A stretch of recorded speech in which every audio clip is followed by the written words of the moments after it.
Thanks for everybody who's here. And this will involve a lot of pictures and some voices of some of our students. But here, I just want to describe this before we, as a sort of a pre-introduction while we're waiting for people to come in.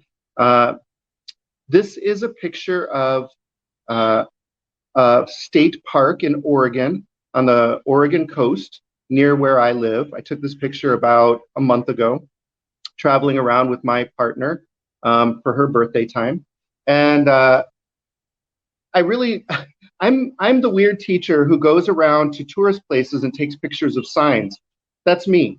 I'm the one doing that. I don't take pictures of beautiful views. I take pictures of signs. Everyone goes over to look out at the fantastic view, and I'm over looking at the signs and taking pictures of them. Because I love, yeah, you like that too, huh, Sandra? Hi, Tanya, thanks for stepping in.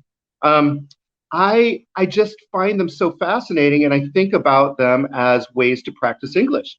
And I think about myself as a Spanish learner and how when I encounter these really sort of basic things, administrative things, or any language really, any type of language, I'm looking at them like, I don't understand all of this. And what happens if there's an earthquake? I'm not going to know what to do. But even if there is an earthquake, does anyone have time to look at these signs and understand what they mean? So I think that most of us, when we're in our native language, and if we're literate and we're able to read signs, we sort of process this information as a background, like being on a plane where you kind of just tune out the people doing the, mask is going to come down from the, with oxygen, and make sure you put your mask on first before helping other people and that kind of thing. So this is a good example, and I love to take pictures of language in context and use it in my classes. This is my text for my classes, and you're going to see how I unpack that a little bit more as we move through. It's a part of something that I call the real world curriculum, which is sort of discards traditional texts in favor of embedded language, contextualized language in the real world. Miriam, could you advance, please?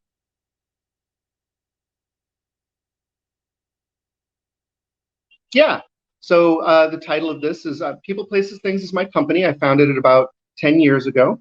And the name of this session is called To Each Their Own, an Individualized Dynamic Curriculum Approach.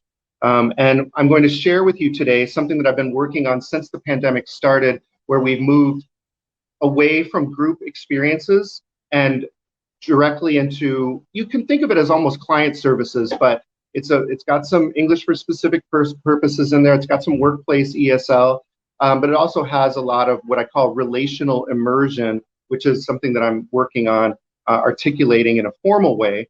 I'm here in Cartagena doing a master's degree in community organizing and social activism, as I see my work as a language teacher fundamentally about social justice and bringing people together across borders to create more understanding in the world. And that's why I do the thing that I do. And I know that most of us share those values most of the time, even if we're not always able to implement them in our classrooms in that particular way. And I feel very fortunate to be able to do that work embed that into almost everything that I do. Go ahead and advance to the next slide. Thank you. Thank you. So I'd like to get you all involved in the chat. What does this mean? Please type into the chat what you think that means. This is English. Okay, Paula knows. Hey, Paula, you're here. Paula, is your camera on? Paula, if your camera's on, or if you're able to join the session, can you open your mic and just say hi real quick?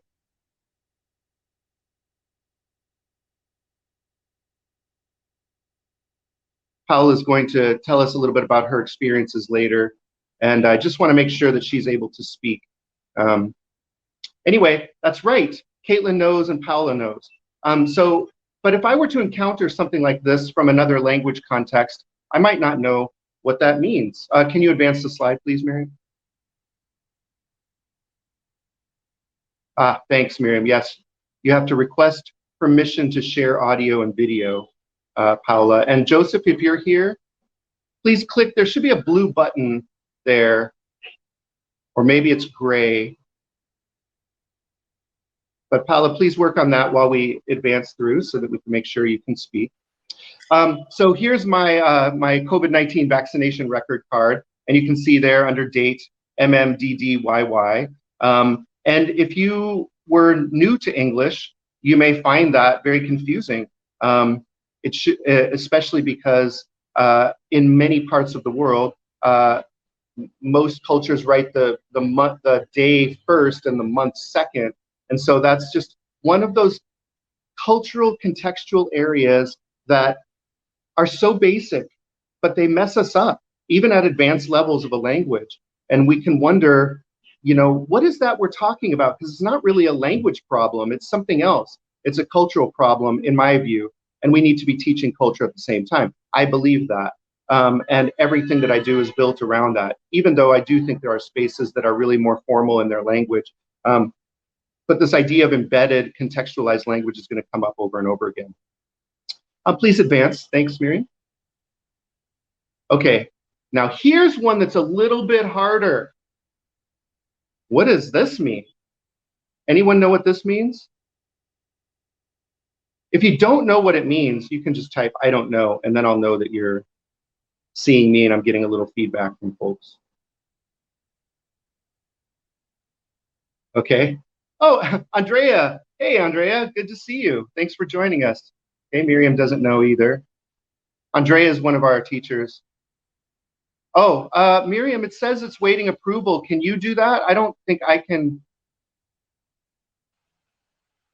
Paula says that she's waiting approval. I don't know how to. I haven't got any requests pending. I just opened that and I don't have any requests pending. Okay. I don't know for sure, but Native American, Caitlin, okay. Yeah, you're on the right track. Miriam, just to make sure, you can approve requests, right? Because I don't think I can. At least I don't see them coming in. Okay, well, we're gonna work on it, Paula, and we'll do the best we can. Try to request that thing again, if you can. Okay, yes, can you advance the slide, Miriam? Thanks, Paula.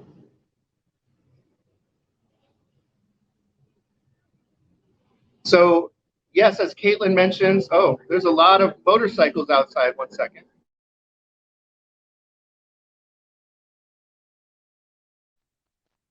So, as Caitlin mentioned, Klickitat, it's the name of a river in Oregon, and it's also the name of a Native American tribe. And, you know, the question comes up, and has come up, well, should I teach Klickitat? Should I teach the word Klickitat? It's not English, right? And I know my answer to this, but I'm curious if anyone else has a thought about that. I mean, should you teach this? If so, when? And if not, why not?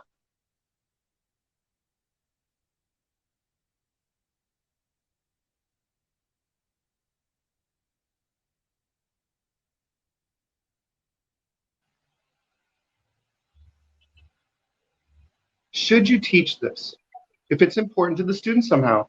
That sort of matches my belief as well. This image is taken from a beautiful installation water feature near the Columbia River, near where I live. And it shows all the rivers in Oregon. In fact, if you look really closely on the left-hand side, that's the Yakima, which is another name of a tribe, also the name of a city and a county in Washington, the state that's just north of Oregon. There's streets named Klickitat.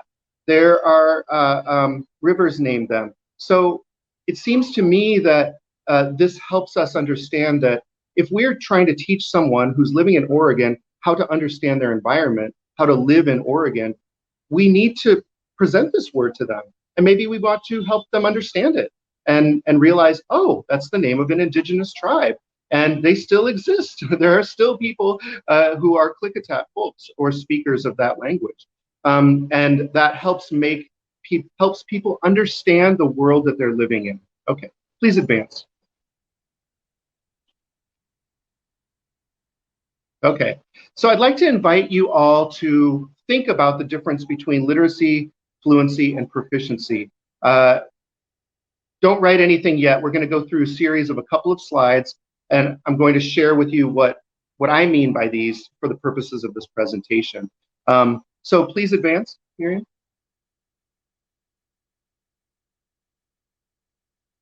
Okay. Now, Miriam, can you go back? We want to say, yes. So please don't hit, yeah, there you go, perfect. So this may be a little bit small to read, but I'm going to expand my screen a little bit so that I can see it. I can't see your comments right now, everybody, but this is a sign. Remember, I said I'd love taking pictures of signs, and it may be a little blurry for you, so I'm going to read out some of this.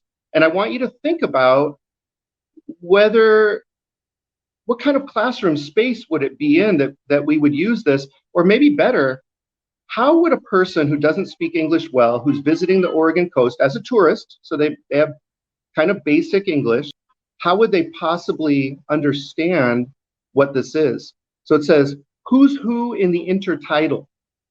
Crouch, watch a shore crab waving its pincers, listen to the burblings of barnacles, lightly touch a sea star, smell the fishy tang of seaweed, linger at a tide pool.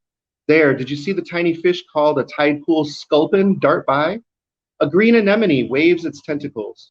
A hermit crab walks by with jerky steps. Who will you meet today in the tide pools? And then it says, always stay on bare rock or sand while exploring. Now, just in that sentence itself, I'd love it if people typed into the chat one word that they'd never heard before. Even if you're a native English speaker, there's a word in there you've never heard before.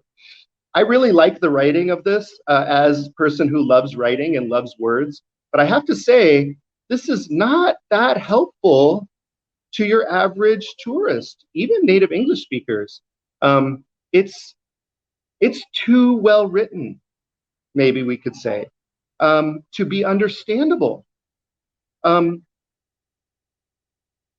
While you're writing that out, I have a definition that'll pop up on the screen of what is literacy. So would folks like to take a second and try to define what literacy is? Yes, Andrew, it is very poetic. Yeah, intertitle. Please, what's your definition of what literacy is?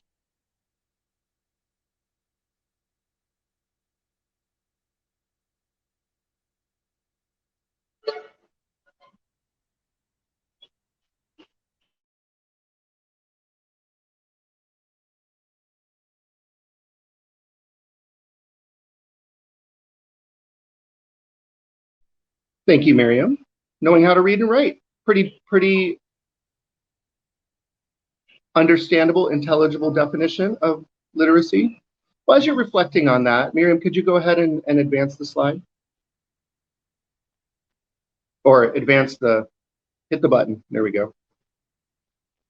Knowledge in a specific area. I like that, Yolanda, because these days people are using the word literacy in lots of different contexts. We talk about cultural literacy and computer literacy and so many different kinds of literacy. And I have a specific bone to pick. I have a specific bone to pick with this particular definition. And I hope that you'll see why. You don't have to agree, but I hope that it'll help you understand how we create an individualized curriculum for people. It's Sunday. It's Sunday here on the beach in Cartagena. So if you're hearing that, my apologies. Just pretend you're here with me in the 30-degree heat and 99% humidity. The ability to interpret and generate intelligible texts. And I use the word texts very intentionally there because I really believe that when we're talking about literacy, we're really meaning to refer to something written or something that is durable, something that stays there. There is a visual literacy, in my opinion, too, but it stays there. These pictures aren't going anywhere. And you can ponder them for hours. And I use the word analysis. It's imperfect, but literacy involves more analytic skill. We look at a thing and we're thinking about it, and we're like, and what does it mean? And we're thinking about how to respond. There's a lot of thinking going on, and that's wonderful. Please advance to the next slide. And keep the, yeah, right there. Now here's a picture of something that I helped make happen in my city of Portland, Oregon. These are some of my friends. They're all Vietnamese speakers. The woman to the right with her back turned to us, her name is Hoop, and she is a nun. And she loves vegetarian food, and she wants to feed everyone in the world, and she wants to feed them all healthy vegetarian food. When I teach English, I often teach it in context. So in this case, this is a kitchen skills English class. We are practicing English in a kitchen. Now, it turns out that in this case, I couldn't get involved with too much English because we had 4 Vietnamese speakers and they were trying to prepare food for 400. So I kind of just got out of the way because there wouldn't have been very much opportunity for me to get inside that and say, stove, this is a stove, noodles, this is noodles, and have them do that. So that is kind of the way my classes are. We take them out of the classroom and into the real world context that they're in.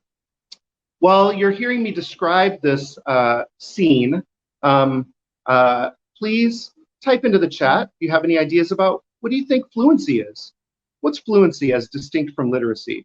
The way I use it is not standard in our field.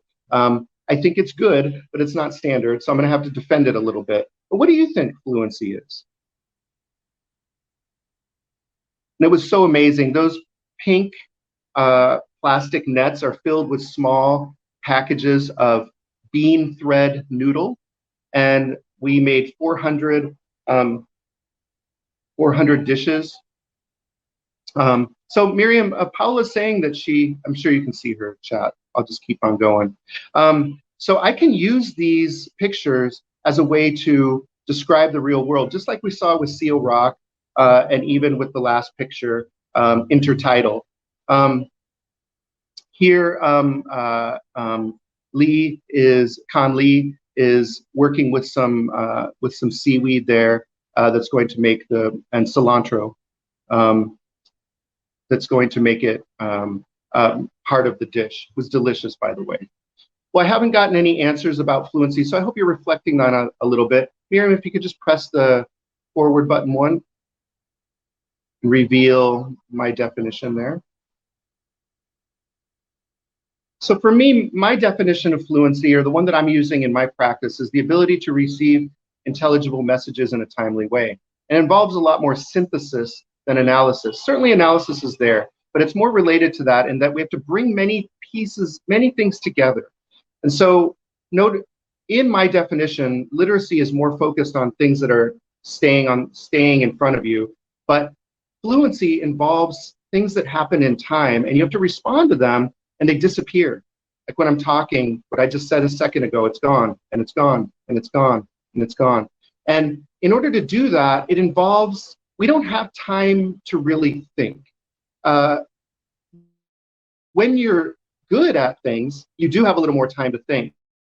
But at the beginning, and all of you who've learned another language probably remember at the beginning just so much information, and every A-level learner says they talk too fast. It doesn't matter what the language is, because their brain doesn't have time to process those signals coming in and respond to them. And even at the A2 or B1 level, what happens is that people get stuck on a single word. This still happens to me. Eso me pasó en español en este momento. I still get stuck on a word sometimes, and I can't hear what's happening afterwards because I've lost that. And in a way, you have to let go of trying to catch the meaning of each word and try to process the sounds that are all coming in. But this requires lots and lots and lots of input in order for you to get there. And all of you probably experience that if you're hearing me in English right now. Can we move forward to the next one? And thanks for all of you who are here, and you're still here on Sunday. Fantastic. So in our program and what I'm doing, we focus on fluency. And so I want to just give you a second to look at this here. If we want people to be fluent, somehow fluent, able to process sounds and respond in a timely way, it's not the grammar, even though that's important, and it's not the vocabulary, but you're not going to be fluent in something just by knowing a list of the meaning of words. So when we work with professionals, you have to be fluent in your field. You need to be able to talk to your colleagues and your clients or patients or students or whoever so that they can understand you. And fluency, in my view, isn't about like what you know, because I know a lot of Spanish, but I can't always bring it up at the moment that I need it. It's about how much skill you have using what you know. And I use this image of dance steps because what we're looking at when we see those dance steps up the top, I can analyze that. Okay, we got the start. Okay, left foot first, and then the right foot goes to the side, and then you go to the left. That's analyzing, right? That's come almost a text. You're almost reading how those dance step goes.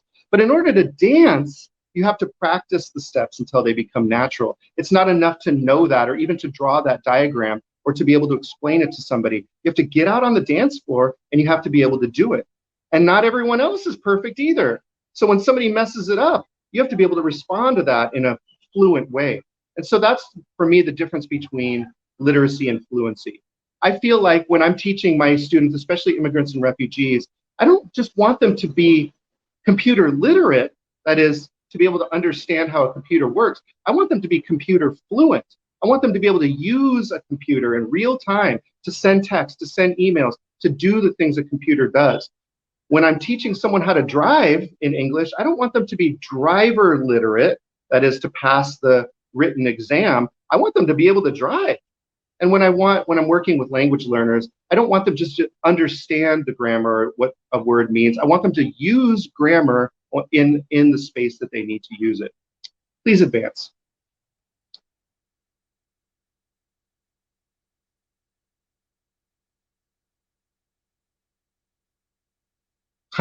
Okay, so it's okay, you don't have to be a drinker to like this, but I think this is a fantastic image about how we talk about contextualized language. Now, you won't be able to read a lot of this. Hopefully, all of you can see it says a bottle of whiskey in the middle. I found this in a bar somewhere. I remember I told you I love taking pictures of words in the world. And then what we have is lemon to the top, lime to the right, sweet vermouth to the bottom, and bitters. And actually, Andrea's here. Andrea is a bartender, so we have somebody here with a professional fluency in what to do with a bottle of whiskey. Now, I'm not a big whiskey drinker. I like to drink a beer here and there. I don't know what all these things mean, but I can tell you, but I can read them out loud. Actually, they're a little bit small on my screen, so I can't read them too well. But what I'd like you to know is, I don't know, Andrea, can you turn on your mic by any chance? We'll see if she can turn it on. Maybe she can say something about all the different drinks that you can make with whiskey. But I know somewhere on there is, a whiskey sour, which is a mixture of amaretto and something or other, and whiskey, I guess. And so all of this whole map is a professional map of how to make the main kinds of drinks that you would make with whiskey. And it all uses English. And if you are a professional English speaker who is a bartender, you need to know all these words. Even if you don't speak English very well, these drinks are generated often out of American culture. And so many of these drinks would be known even in other countries when you don't speak English very well by the names that they're used here. Oh, Andrea says she's at work now and it's noisy. So there you go. So if I wanted to teach somebody how to be a bartender because they're interested in the tourist industry and they want to serve English speakers, let's just say, I'm not evaluating whether that's a good job to have or anything like that. It's just something that could definitely happen when I'm working with people. It's not going to happen. This is not going to happen in their English school. The English school is not going to show them this. And so, but they need to know this in order to be a professional, to achieve high levels of professional fluency. Now, I also picked this because I like to challenge the idea that when we think of professionals, we only think of doctors and lawyers, but anyone who's doing a job serving a clientele in a language needs to develop professional fluency in the language of that field. Please advance. And we should see my definition of proficiency here. I use the word proficiency to mean a high degree of skill, somewhere between basic competence and an expert. So to be an expert is another level. You're on tour, People hire you. You are a recognized expert in a field. Basic competence is just really usually being familiar with the area of knowledge or proficiency that we're looking at. To be proficient, basically, a proficient bartender should be able to make most of these drinks. And if they said, please make me an amaretto sour, they'd know where that bottle is on the wall and be able to put it together. Please advance. So for me, proficiency can be related to literacy, related to fluency. Honestly, it's whatever the student needs given their goals. So the main point of our topic here today is what we call individualized proficiency planning. If you're a current or a future professional, you might need specialized English to be at the top of your field. Here's some examples of some fields that we're pretty familiar with. Go ahead and advance.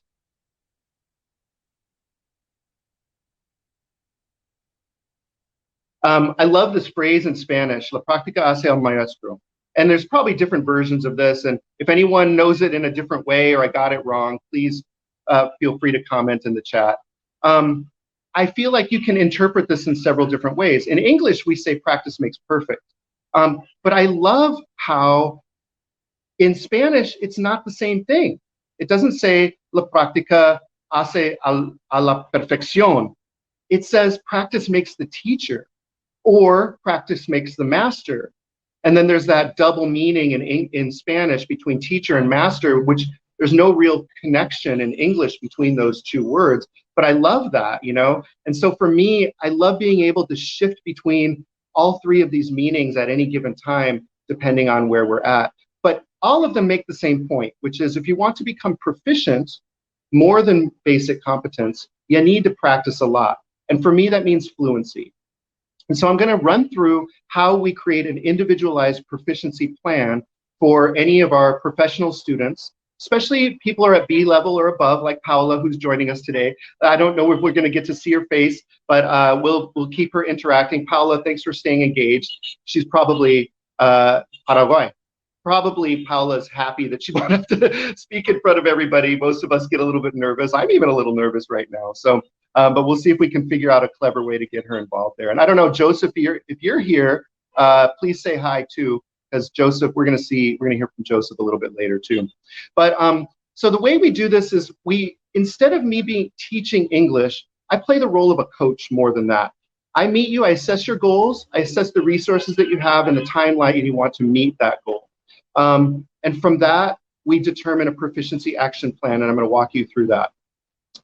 I come up because I have 20 years of experience teaching. I determine the tasks, and I created tools to track your progress. You're going to see how we use that, and I use only free stuff that I've gathered together and modified over time. And because our program is a teacher training program, I teach other people like Andrea, who's with us today, how to implement some of these. Now, Andrea hasn't seen all of this because we introduce these things at different points in our training program, but she still plays a role, and now that she's here in this, we'll kind of see her role in a little bit wider scope than she may have before. In addition to the tasks and the tracking progress, we also almost always include regular interactions with mother tongue or highly fluent English speakers. I live in the United States, and we have a lot of English speakers. And our training program, especially since we went virtual, has brought in hundreds of new English speakers who need to practice teaching.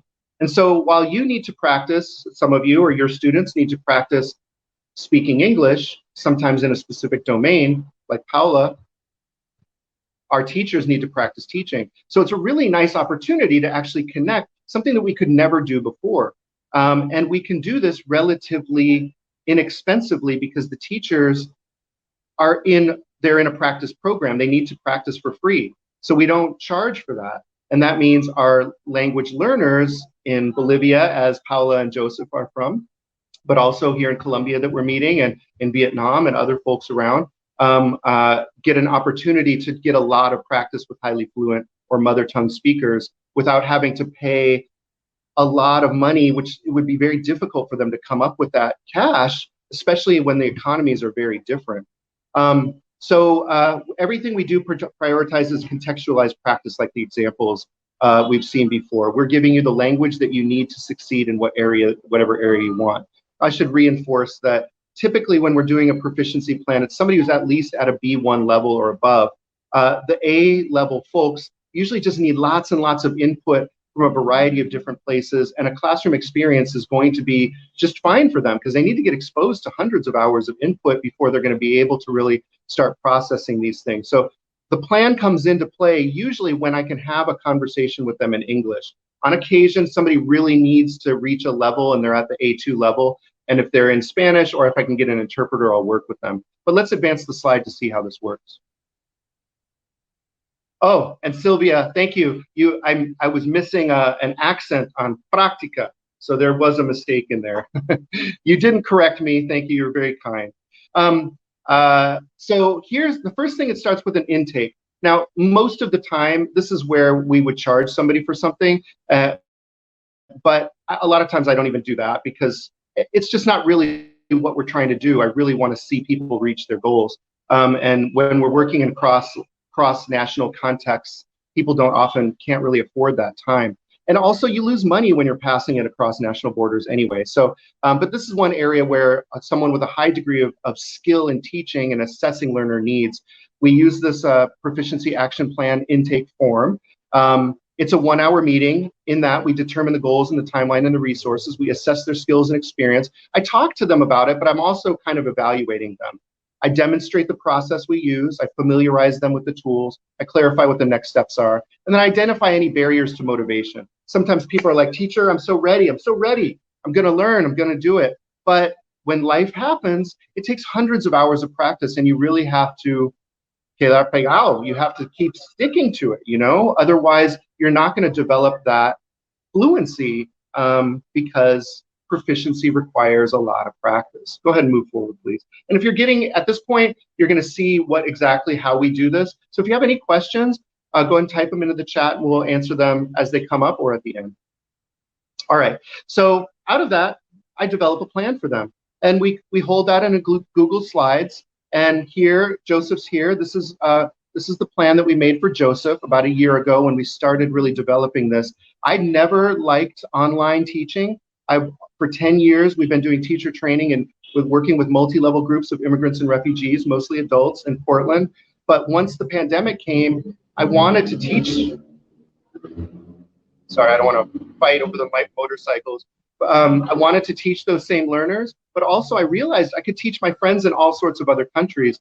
And my friend Wendy Merubia, from the head of Ciudad Mundo in Bolivia, I was like, let's practice some programs and like make some like relational language practice. I've got a bunch of teachers who want to practice teaching. Let's just do this for free. And so this is kind of what came out of that. It displays their background details. Time in TL country means how long have they spent in any sort of native English-speaking country. The compensation was exchanged, so they were exchanging time for time. Joseph was at the B2 level. He partners Ciudad Mundo. But what's important about this is the task. So we have a coach who meets with a coach every 5 sessions. I prescribed, yes, Susana, we still have this. So if you want to connect with me, we have a booth and you can come by and register your interest and we can talk about how to do that. And if we have time, we can talk a little bit about it more. The limitation we have is the number of teachers, but we'll get to that in just a second. And Miriam, we have until quarter after, right? Okay, great, we're doing good. So I come in every 5 sessions. I said, Joseph, we want you to do 1 video transcription a week. Usually those are basically, I've selected a lot of real world videos for people. I have a YouTube channel that has these clips that are usually 2 minutes or less that I think has great real world language so people can practice their listening. I think this is very under practiced. And the cool thing about using clips is that even if you're not a native speaker and you feel like you want to get some of that natural language, you don't have to be the person that represents that for your students. I'm a big advocate of working with non-native English-speaking teachers. I think it's very important. But I also think that we all value hearing English from mother tongue speakers as well, or whatever language we're learning, and we can get a lot out of that too. I'm hoping you're able to hear me. Miriam, if the If there's a conflict with the sound, I'm not sure how bad it is, but please just let me know and I'll repeat it, or if anyone can mention that too. Anyway, so in this page, very simple, it just says, it states what the person's goal is. Joseph wanted to do work opportunities and to travel. In fact, he was planning on coming to the United States, and he has come, and now he's, thank you, Miriam, I appreciate that. And he's now come back to Bolivia, and we're going to show you a little bit about his journey. This is a living document, so as the person's goals evolve and as they improve in their proficiency, we might update this and give him different tasks. Maybe he's doing really good on video transcription, so I'm going to say he needs to do 2 a week from now on. And the reason for this was, well, it's good to have your plan written down anyway, but as you're going to see, we incorporate all of our English language teachers who are novice teachers. They don't have a lot of skill. We incorporate them into these plans, and we need to give them some guidance so they know how to help that student. And so here, my assessment kind of chunks down to the information that that person's going to need. It also helps remind the learner what we're focusing on. And after 2 or 3 sessions, sometimes they say, actually, teacher, this isn't what my goal is.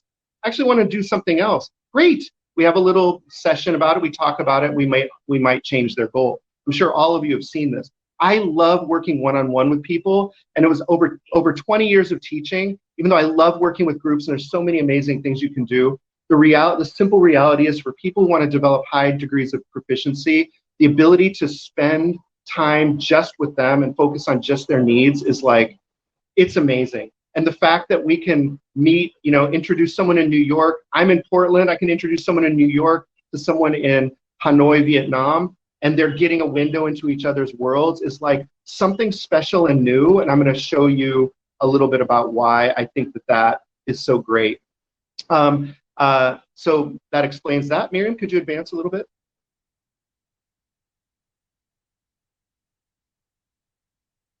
Now, Paula, since we haven't been able to see you or hear you, I'm going to invite you to share a little bit of your experience. So if you wouldn't mind starting to type a little bit about what you're doing and just have it ready in the chat. So when I introduce you, you can just press send.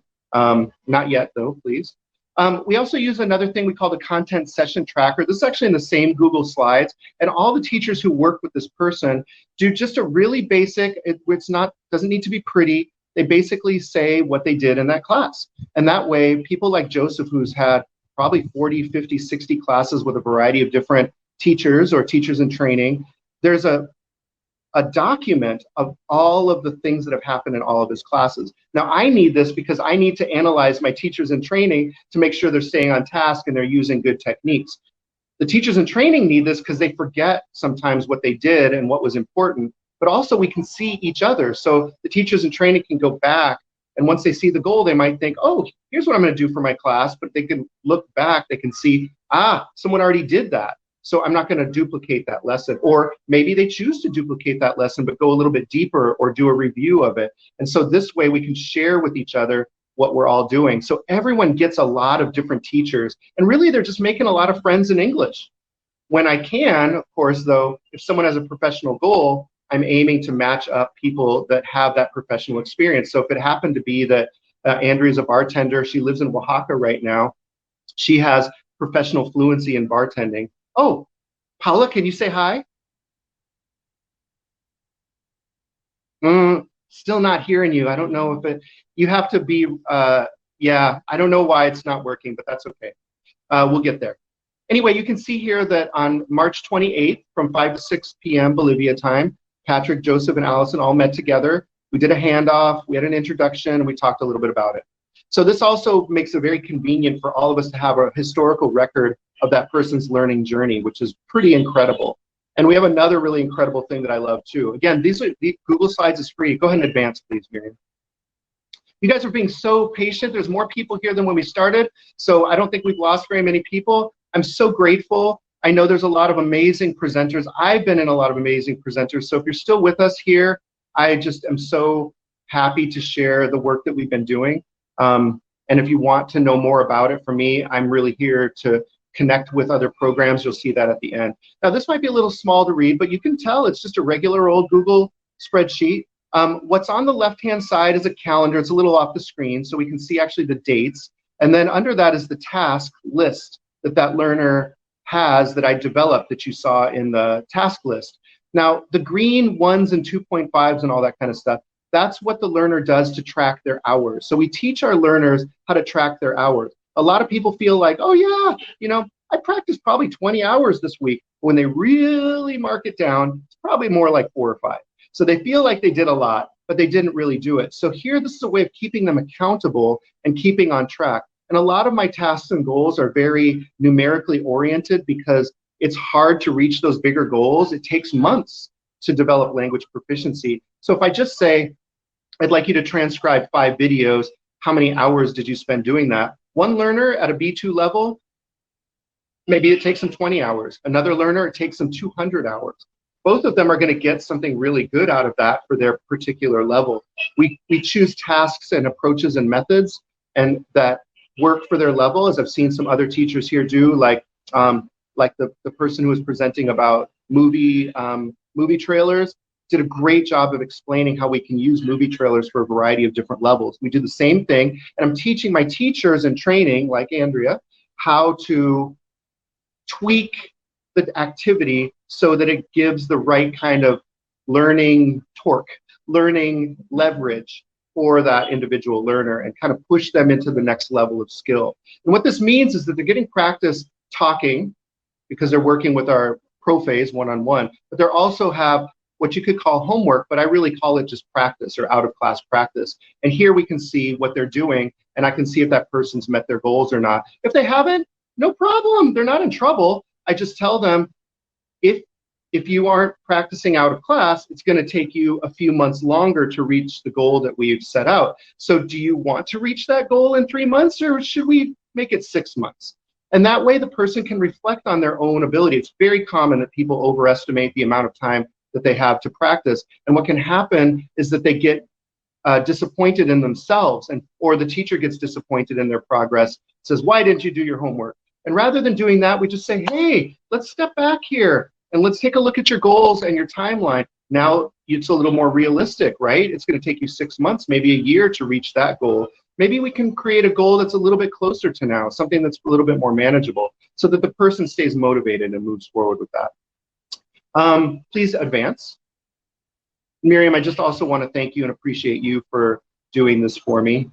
It's incredibly relieving. I like advancing my own stuff, but it's so great that all I have to do is really talk.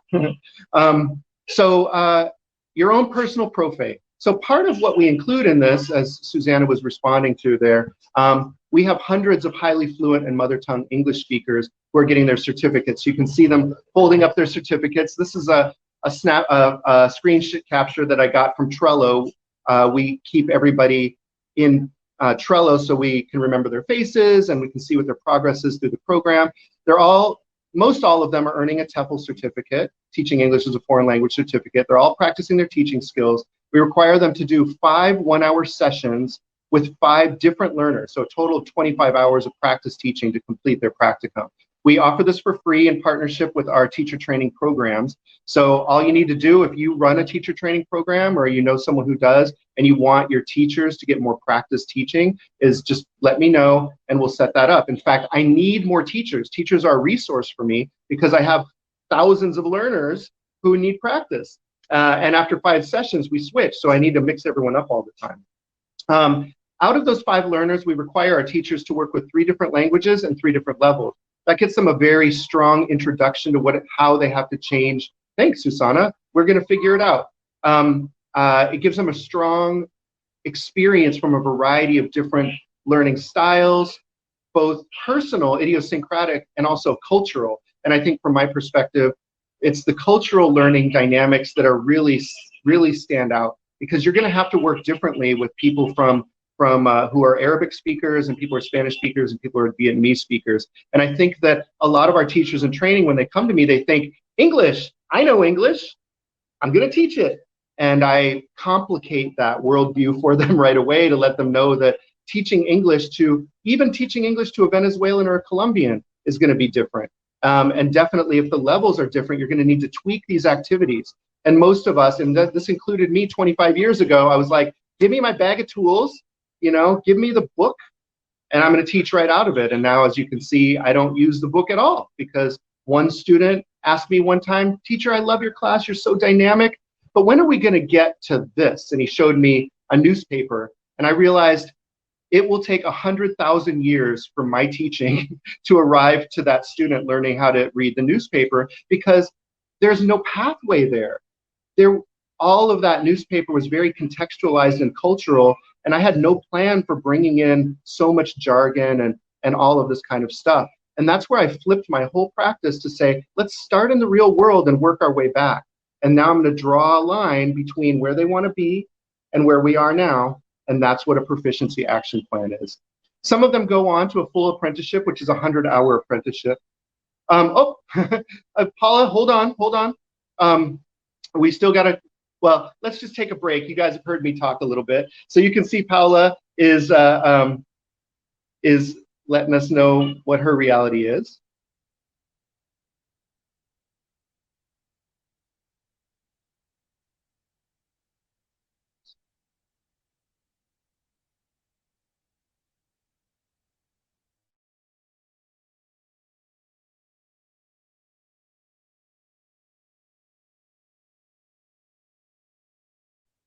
And Paula's expressing her experience in the chat in case you're wondering why I've stopped talking.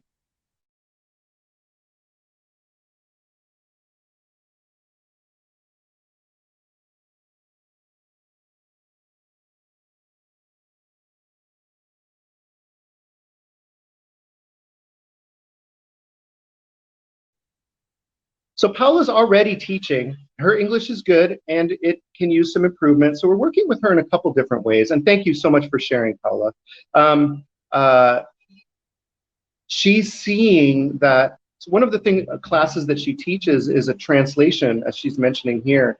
And so what I had her do was, I said, pick an article that you want your students to translate. Great, now go translate it. And Paula, I don't know if you can type fast enough, but what did you learn from doing that? Your original idea was to have 5 different articles that they would translate.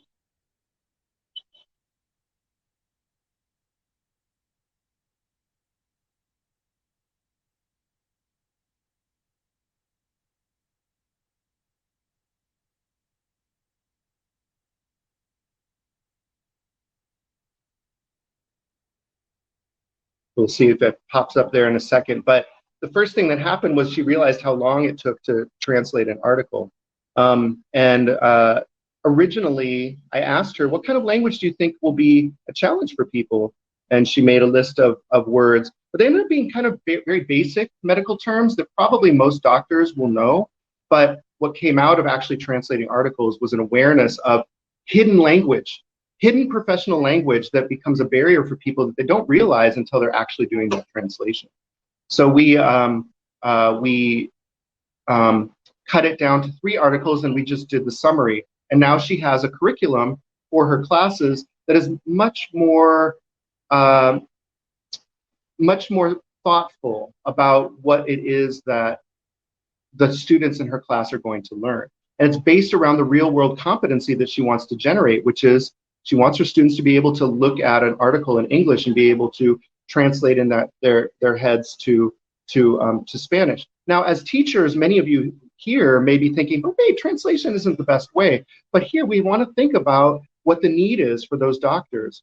It may not be necessary if they're teaching, if they're practicing medicine in a Spanish-speaking context to have the greatest oral fluency in a clinical setting. But every single doctor needs to read these articles in English because there are critical developments that impact the way they treat patients. So it is absolutely a critical skill. And so that's where we need to identify what the goal of the person is. Yes, there she goes. She began with 5. Yeah. So there we've narrowed our language down so that we can hit that target. Now, I wouldn't say that a person who can translate very well or comes out of Paula's class as a pretty fluent, article summary translator, would be able to have maybe even understand this presentation, but they will be able to do their job better. And so that's what we need to do when I'm doing the intake originally, kind of really hone in on what their goals are. Just like that original slide at the very beginning where we talked about tide pools, right? You know, if you're a marine biologist, you probably need to know what a tide pool is. If not, you know, it may not be that relevant. These teachers here are all looking for work right now. They've all graduated. And we've also added on to this what we call hybrid exchange opportunities. Miriam, can you advance? We're just a couple minutes away from the end here. So for all of you who are sticking with us, thank you. So Joseph may or may not be on this call, but Joseph, we saw his plan early on. And this picture was taken just a couple of weeks ago in Portland with his teacher. Joseph, you know, made it. He did 6 weeks in a summer camp on the East Coast of the United States. His language was improved. He's a mechanical engineer, but we ended up moving away from professional English to more colloquial and everyday social English. And as a result, he was more able to interact with the campers at the camp that he went to work at. And then he met one of his teachers in Boston, and he met 3 of them here, well, there in Portland. And Connell, he developed quite a friendship with, and he stayed in Connell's house. And so here's where we start to think about the relationship becoming more important, maybe, or at least as important as the language teaching itself. When the relationship happens, people don't need to be motivated. They are practicing all the time. They want to connect and they feel safe to connect, and they're always learning. So it's really a fantastic achievement in the first year to have Joseph being in my town and meeting a few of his teachers. And guess what, everybody? He has my bus pass. And so I'm going to meet him in Bolivia in a couple of months, and he's going to give me my bus pass back so I can take it back home and use it. So I'm going to meet him. And so now we've got a hybrid exchange model going on where really it's not just about the language and but we are creating relationships for life amongst a variety of different people. We're having new friends all over the world. Please advance.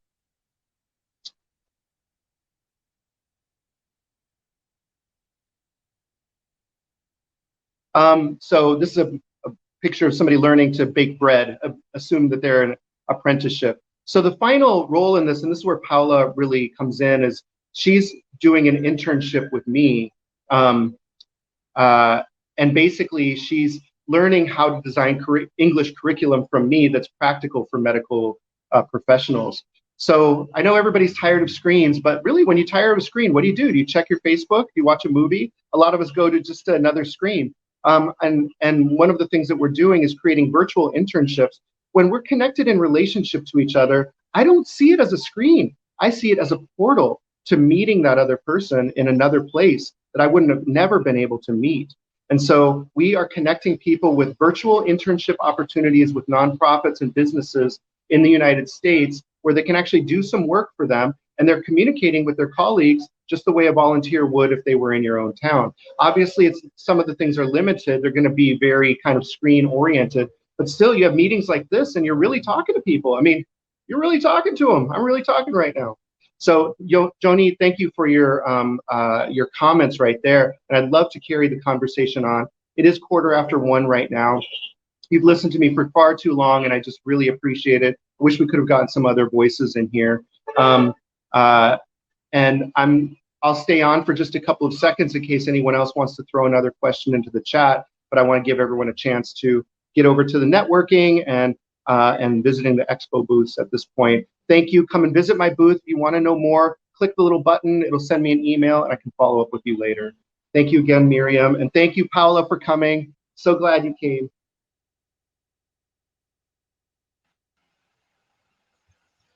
Thanks. Yes, both. thank you everyone for joining us. And thank you so much, Patrik. This is very interesting. And I think it's a wonderful program. And the fact that you're doing it for free, excellent. I'm still looking for some money somewhere, but I think my money is going to come from taking the teachers that we have and looking for big contracts with bigger companies that want to train a lot of people. And that way I can hire locals who have high degrees of English competency, you know, like you, Miriam, and also mother tongue speakers, native speakers, and blend that up and provide a really powerful package that involves individualized coaching, group experiences, self-learning and practice, and also explicit teaching, because I believe in explicit teaching too. Explicit grammar teaching, there's definitely a role for it. So thank you for that, Miriam. Johnny, thanks a lot. All right, looks like there aren't any other questions. Get out there and make language happen and get to know people.